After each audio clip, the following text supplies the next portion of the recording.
We want to thank God again this afternoon, this morning, for giving us yet another day to rejoice in. What we need to know is we've got an enemy who doesn't want us to know about the kingdom of God.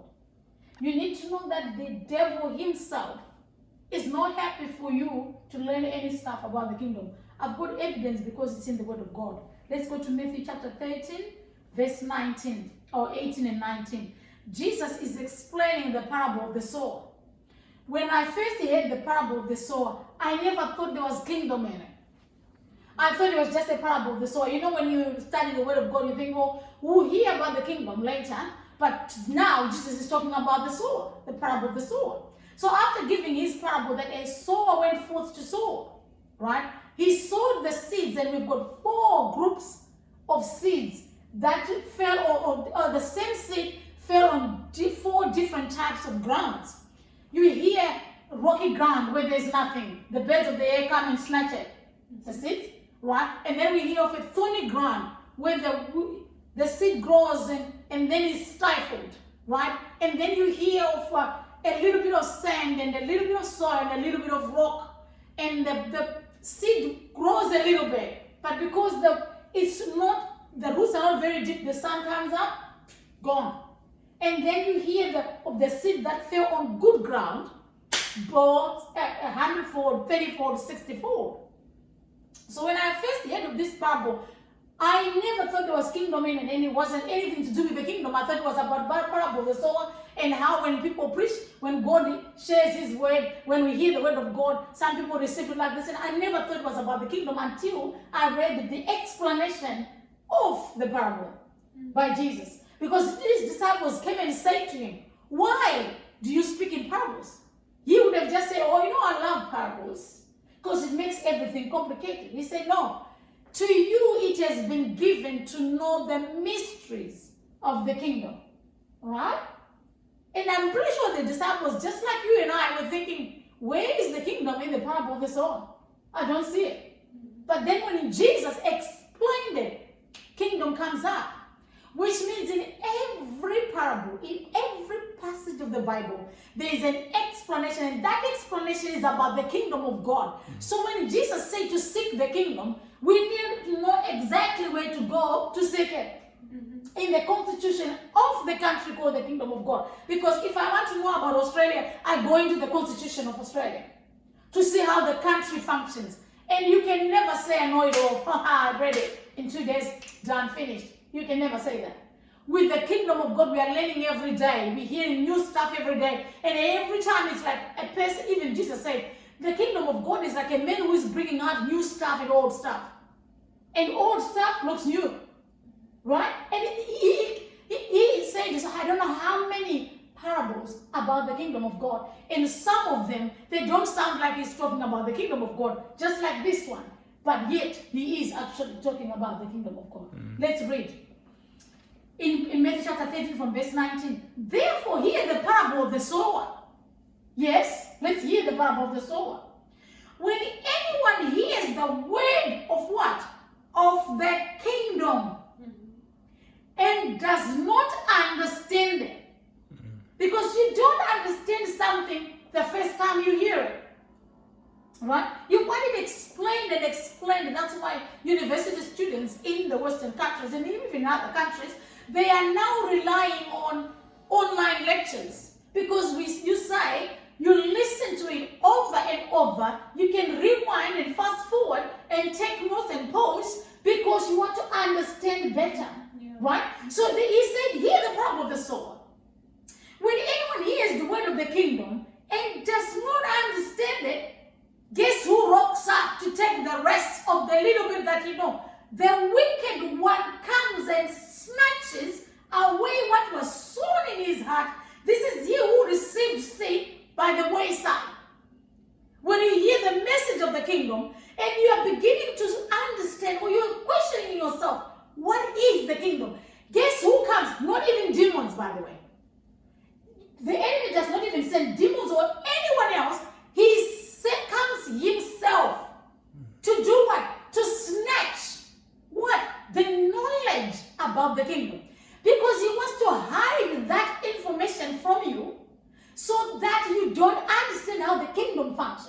so you don't have confidence.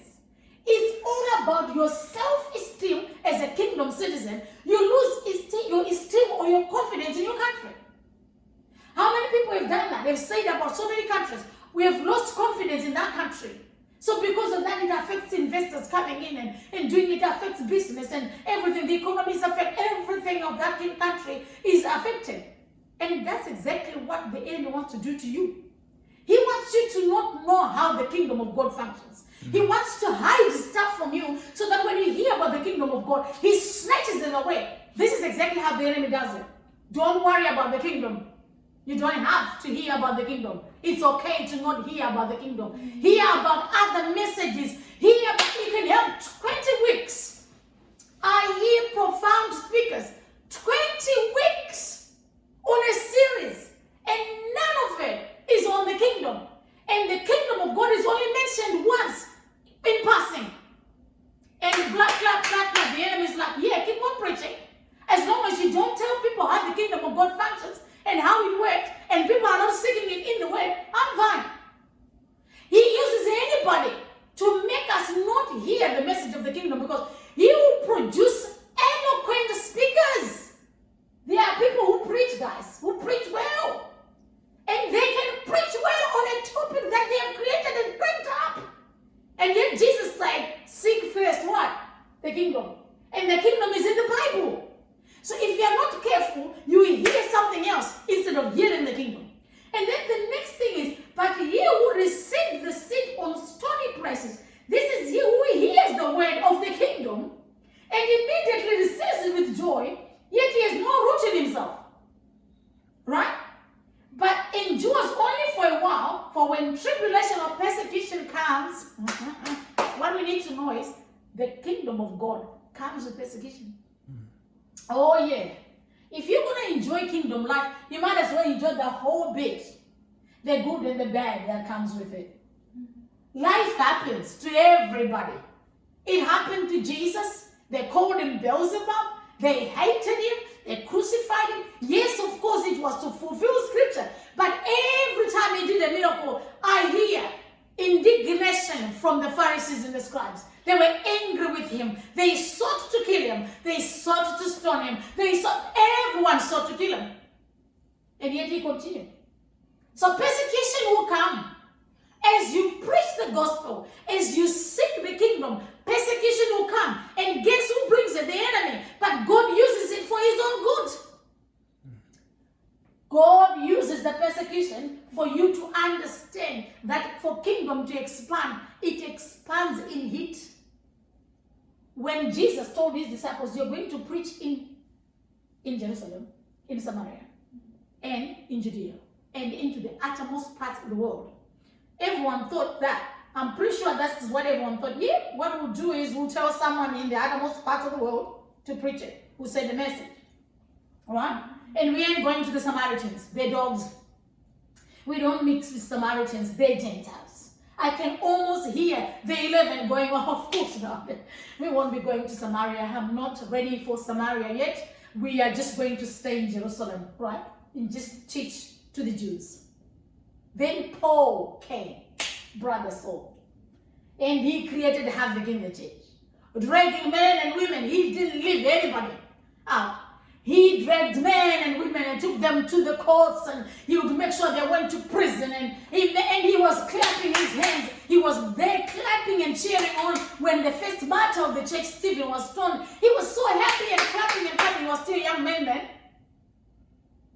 Yeah? And he made sure he put pressure on the apostles and the disciples of Jesus. And guess what they did? They fled. They fled. Where? To Samaria. Because Jesus had said, you are going to go to Samaria. So God had to use Saul to get his disciples to Samaria. Otherwise, without the persecution, they wouldn't have gone to Samaria. They were going to stay in Jerusalem. So they found themselves in Samaria. Philip, the evangelist, this guy, who was an eloquent man, and he had 4 daughters who prophesied. He had quite some credentials to his name. He went and he started preaching in Samaria, and the whole city turned upside down. And then Peter And John went there and laid hands on them, and they were all filled with the Holy Spirit, and things started to happen in Samaria. And then the Bible says, on their way back from Samaria, Peter and John went everywhere, in every village, preaching the gospel of the kingdom. It all happened because there was persecution.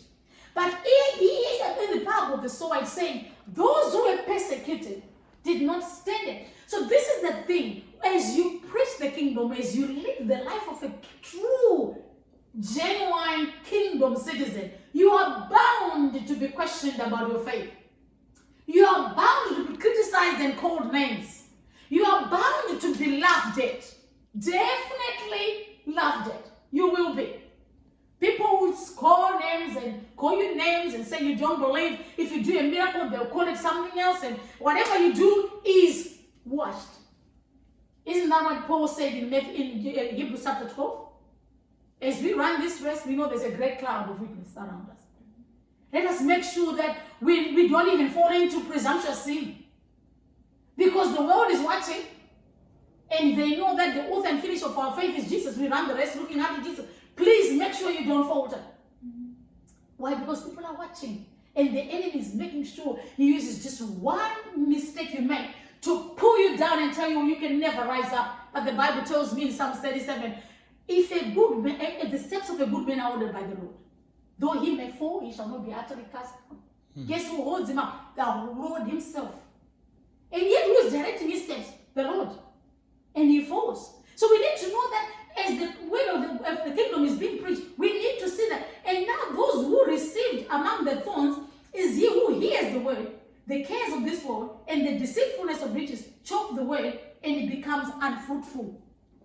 You hear the parable of the rich young ruler. It wasn't even actually a parable. It actually happened. The rich young ruler. Jesus said, you want to enjoy kingdom life, buddy? Go and sell everything you have. Just go and give it all up and come into the kingdom. Because he had said, whoever gives up stuff for the kingdom will in this life receive 100-fold houses, brothers, sisters, friends. If you give up stuff for the kingdom, you will receive 100-fold in this life. But no, some people don't get that because the enemy takes that away from them. The enemy tells them, you have to be careful. You can't give. Don't give away stuff. Hold on to them. This is what the enemy tells you. But in the parable, Jesus said you have to be careful. Give it all up.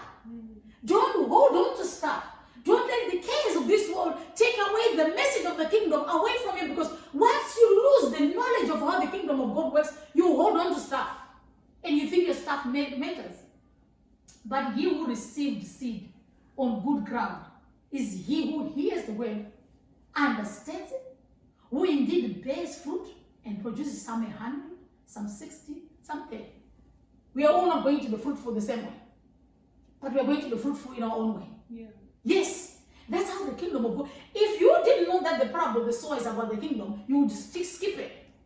And you go straight into the parable of the mustard seed and the parable of the leaven, because it says the kingdom of God is like this, the kingdom of God is like this. You don't understand. But what we need to know is that the kingdom of God, God is going to get what he wanted right from this beginning. Mm-hmm. Right from Genesis, he wanted his children to totally, completely dominate the earth. Mm-hmm. He wanted the kingdom to dominate the earth, but it doesn't look like that now, does it? No. It looks like there are some kingdoms that are taking over. It looks like there are some countries that think they run the world. There are some countries, people have said, when they sneeze, the whole world catches a cold. And we think those are the kingdoms that will last forever. But if you go to the book of Daniel, you see, it's in the Bible. That's where you seek the kingdom. If you want to be confident in your country, called the kingdom of God, if you want to be confident in what the kingdom of God will do for you, study the word of God. Be in the word of God. Because then you will know your benefits. Then you will know your rights. Then you will understand how the kingdom of God works. Remember, only the enemy will come when you've got little understanding. But the more you study the kingdom of God, the more you soak yourself in the word, kingdom will be revealed on every page in the word of God. On every page, kingdom will be explained. Let's go to Daniel chapter 2, verses 31 to 35. Daniel chapter 2, verses 31 to 35. We there? Right? King Nebuchadnezzar just had a dream, and no one could interpret it. The kingdom boys went and sought their king, and they said, God, we're going to be destroyed with everybody else. And God revealed the dream to Daniel. So Daniel went to the king and said, I will explain the dream to you. So this is the dream you had, right? From verse 31. You, O king, were watching, and behold, a great image, like splendor. Things were happening. Everyone thought they were in power. This great image, whose splendor was excellent, stood before you, and its form was awesome. Amazing. This image's head was of fine gold, its chest and arms of silver, its belly bronze, its legs iron and partly clay. Right? Right? You watched while a stone was cut out without hands. This must have been a very scary dream to see a stone being without, you don't see who's cutting it, but you just see it being formed. Right? And he said, you watched while a stone was cut out without hands, which struck the image on its feet of iron and clay, and broke them in pieces. Then the iron, the clay, the bronze, the silver, and the gold were crushed together by that rock, and it became like chaff from the summer threshing floor. The wind came, and it carried everything away, so that there was no trace, right, of them was found. No, that no trace of them was found. And the stone that struck the image became a great mountain and filled the whole earth. That's where to clap right there. Clap, clap, clap. We thank you, Father, that the kingdom of God is going to fill the whole earth. It doesn't look like that at the moment. But you need to know, when Jesus was explaining the kingdom of God in Matthew chapter 13, where we've just come from, he said the kingdom of God is like a mustard seed. You sow it into the ground, looks small. When it grows, it doesn't look like that. That's a big thing. But the moment it becomes bigger, it covers the whole garden. All the birds of the air will come and nest on it. Like influence. The kingdom of God is going to expand, and no one is going to stop it. No one is going to stop the expansion of the kingdom. Even persecution is not going to stop the expansion of the kingdom. Persecution is going to make the kingdom expand even further. If you hear the story of Daniel, how in Shadrach, Meshach, and Abednego, how they were thrown in the fire, you would think, what God would make his servants be thrown in the fire? Why the fire, bro? After that, then they were promoted 1, 2, they were given blessings, 3. Everyone was told, if you say anything amiss about this God of Shadrach, Meshach, and Abednego, you'll be in the fire next. And everyone was made to worship. See, the kingdom of God, even through persecution, is going to expand. If you know that stuff, so when persecution comes, clap your hands. I know it's easier said than done. I've never clapped my hands to persecution. Never.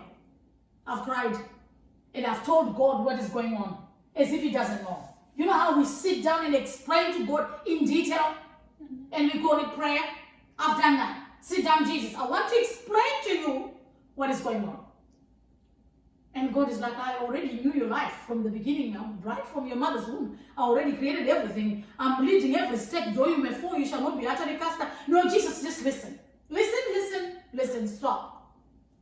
This is not going to stop you, Salome. This is not going to end your life. This is not how it ends. This is not it. This is to expand the kingdom. Oh, no, Jesus. Just use me, but don't make me go through persecution. But you put your hand up to be used, Salome. You don't want people to talk behind your back? No. I want the whole world to clap their hands for me. They never did that for Jesus. You can never be better than your master, Salome. You can only be just like Jesus. They called him Beelzebub. No one clapped hands for him. 1 minute, Hosanna in the highest. The next minute, crucify him. This is how the world functions, Salome. They are haphazard. They operate on feelings, Salome, just like you. You operate on feelings. So I shouldn't cry when things are happening? Yeah, please, by all means. If you could just save the tears and just bring the word. What word should I bring to you, God? Well, you told me that if I stand on you, if I go through the fire, you're with me. If I go through the water, you won't overwhelm me. So how about you make new stuff in my life and make me strong as I go through this, because the chastening of the Lord makes me partake of his holiness. Like you say in Hebrews chapter 12. So how about you use this problem problem that I'm going through to change me. Isn't that better than crying? You know the man at the pool of Bethesda? The Bible actually said Jesus already knew that he was there for 38 years. But when Jesus walked up, he said, listen, Jesus, I will explain to you. For 38 years, you will not believe in Jesus. For 38 years, no one pushes me in the pool. Nobody does that. And what did Jesus say? In other versions, the Bible says, get up. Get up. Like, you know what, buddy? I already know the story. Your life is actually for the glory of God. But we never want to go through that. No. We just want the kingdom to expand quietly without me going through trials. But we need to know that the kingdom of God works through trials. The kingdom of God works in persecution. The kingdom of God is not going to be stopped by anybody. No one is going to stop the kingdom of God from expanding. And it is the only kingdom that is stable.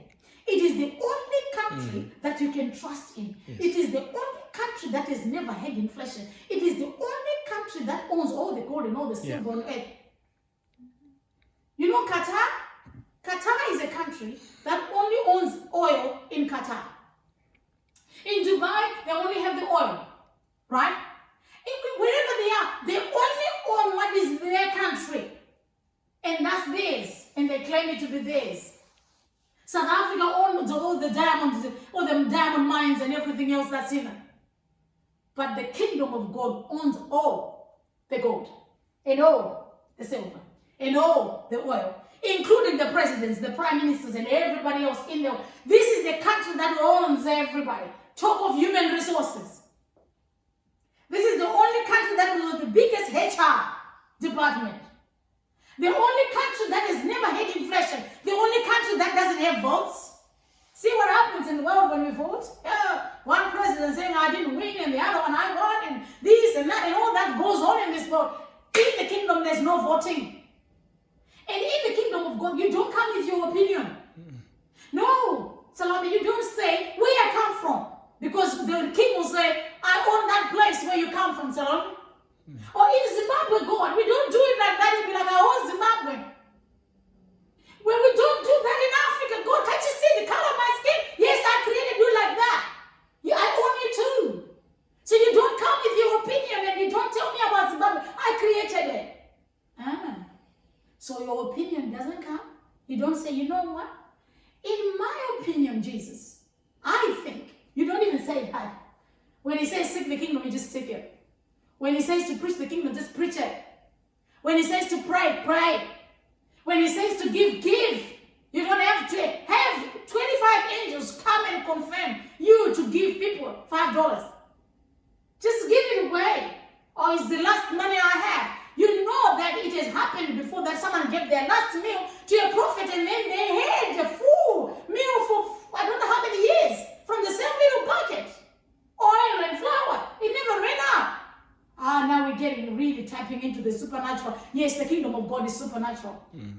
Because if you see a rock that is being cut up by no one's hands, it means it's supernatural.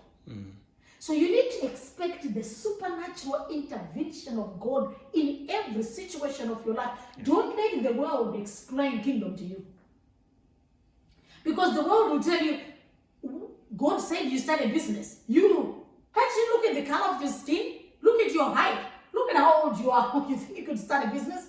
You think, oh, you want to do what? You want to go to school again. You want to go to uni again. You flunked year 10. Don't even try it. Or you think you will stay married? Look at all your aunties and uncles. No one has even married. You think you'll be a pastor? Can't you see that the whole family has got the history of drunkenness? Well. What the word of God tells me is that the kingdom of God has taken care of my past and taken care of my future.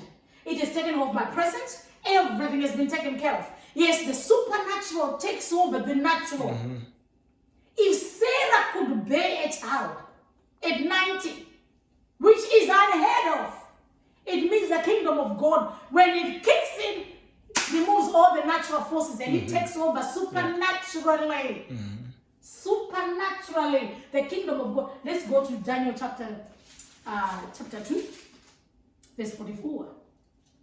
And in the days of these kings, the God of heaven will set up a kingdom which shall never be destroyed. Right? And then the kingdom shall not be left to other people. It shall break in pieces, they consume all these kingdoms, and it shall stand forever. Everyone say forever. Daniel chapter 6, verses 25.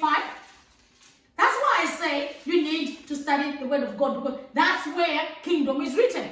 Right?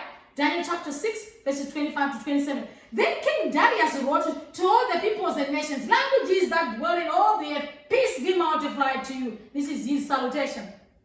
I make a decree that in every dominion of my kingdom, many must tremble and fear before the God of Daniel. This is after Daniel had been rescued from the den of lions. He is the living God and steadfast forever, and his kingdom is the one who shall not be destroyed, and his dominion shall endure to the end. Yeah. He delivers and rescues. He works signs and wonders. This is a pagan king singing about the kingdom of God. Even as in the Bible, he delivers and rescues. Anyone going through trials, God is going to deliver you. If you're sick, God is going to heal you. He rescues people. He works signs and wonders, which the world cannot explain. In heaven and on earth, who has delivered Daniel from the power of the lions. It's only a king who has seen the supernatural power of God. Who can say this? They had thrown Daniel into the den of lions. And as soon as he hit the ground, all the lions became vegetarian. What a God. What a kingdom. Every lion in there was like, just bring me the cucumber and the avocado. We ain't eating human beings. Vegetarian. Every lion turned into a vegetarian. We all know that lions are not vegetarian, don't we? They don't eat grass. We all know that, don't we? They eat meat, and once they taste human meat, I've heard, that's why they shoot them in the wilderness or in a game reserve. If a lion catches a human being and it's a person, they shoot that lion because they said once a lion has tasted human blood, it will not stop until it tastes another one. So it becomes really, really dangerous. So they have to kill it straight away. But here are the lions that looked at Daniel, folded their arms, and said, hello, buddy. That doesn't happen, does it? But this is how the kingdom of God works. For you to know that it's a supernatural kingdom, you have to go through a natural problem. See? The problem is natural, but the intervention will be supernatural. When God comes in, the things that are supposed to eat you become your friends. We all know that those lions, this next time they saw human beings, they ate them. Because the following day, all the people who had thrown Daniel in, they were all thrown with their families. And before they even reached the ground, the Bible says the lions had grabbed them and eaten them. Which means these lions were abnormal lions. But they became abnormal when Daniel walked in. And the king wrote this. And he said, this kingdom is powerful. This kingdom is amazing. This kingdom talks to lions. This is the kingdom that will endure forever. And he is also a king. This is King Darius they'd already gone and attacked Israel and taken all the things out of Israel. This is the pagan king saying this. We need to thank God.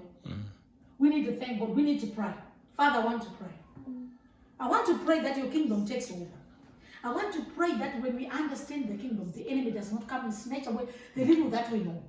But that will grow in knowing that you are a supernatural power, you are a supernatural God. Yes, Lord. That your kingdom is supernatural. Thank you, that your kingdom is not going to end. Yes. And of the increase of your government, then this day will be no end. And your kingdom rescues and solves our situations and our problems. Yes. I pray for whoever is sick right now. I pray that they are healed. Complete healing. Complete and total healing of everybody. I've got a friend who is dear to me, who is sick, and I want to speak healing on them. Thank you, Jesus. I want to pray that God heals them completely, every organ of their body supernaturally healed. Because our God is supernatural. I cannot explain how the kingdom of God works because it's supernatural. But what I know is the supernatural power of my God in the name of Jesus, the power of the Holy Spirit will heal a sick person. Thank you, Jesus. And heal a broken marriage. and heal a broken family and heal a broken soul. You can touch those who are struggling with addictions. Your kingdom, God, is so powerful that it will come with His supernatural force to take away the natural forces of this world and replace them with the supernatural forces. You can do that, God, in prayer as we pray right now in the name of Jesus. Thank you, Father. We thank you so much for your kingdom. Thank you that when we seek the kingdom, it's never in vain. When we seek your kingdom and expand the kingdom, it is to our advantage. God, that at the end of the day, you will get what you wanted, God. That your kingdom will be like a rock and a mountain that will cover the whole earth as the waters cover the sea. We thank you in Jesus' name. Amen. Amen.